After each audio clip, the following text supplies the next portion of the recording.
ಗದಗ ಜಿಲ್ಲೆ ಲಕ್ಷ್ಮೇಶ್ವರ ತಾಲೂಕಿನ ಬಟ್ಟೂರು ಗ್ರಾಮದಲ್ಲಿ ಅನಾಥ ಶವವಾಗಿದ್ದ ಮಹಿಳೆಯ ಅಂತ್ಯ ಸಂಸ್ಕಾರವನ್ನು ಗ್ರಾಮದ ಬಸವೇಶ್ವರ ಯುವಕ ಮಂಡಳದ ಸದಸ್ಯರು ಹಾಗೂ ಗ್ರಾಮಸ್ಥರು ನೆರವೇರಿಸುವ ಮೂಲಕ ಮಾನವೀಯತೆ ಮೆರೆದ ಘಟನೆ ಬುಧವಾರ ಜರುಗಿದೆ. ಬಟ್ಟೂರು ಗ್ರಾಮದ ಬಸ್ ನಿಲ್ದಾಣದಲ್ಲಿ ಕೆಲ ವರ್ಷಗಳಿಂದ ವಾಸವಾಗಿದ್ದ ಈರಮ್ಮ ಎಂಬ ಅನಾಥ ವೃದ್ಧೆ ಬುಧವಾರ ನಿಧನರಾದರು. ಅವರ ಸಾವಿನ ಸುದ್ದಿ ತಿಳಿದ ಬಸವೇಶ್ವರ ಯುವಕ ಮಂಡಳದ ಸದಸ್ಯರು ಅವರ ಅಂತ್ಯ ಸಂಸ್ಕಾರ ಮಾಡಲು ಮುಂದಾದರು. ಯುವಕರ ಈ ಕೆಲಸಕ್ಕೆ ಗ್ರಾಮಸ್ಥರು ಸಹ ಕೈ ಜೋಡಿಸಿದರು.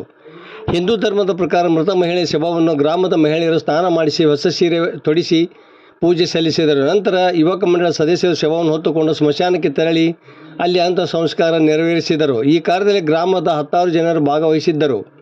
ವರದಿ ನಾಗರಾಜ್ ಹಣಿಗೆ, ಪ್ರಜಾಧ್ವನಿ, ಲಕ್ಷ್ಮೇಶ್ವರ.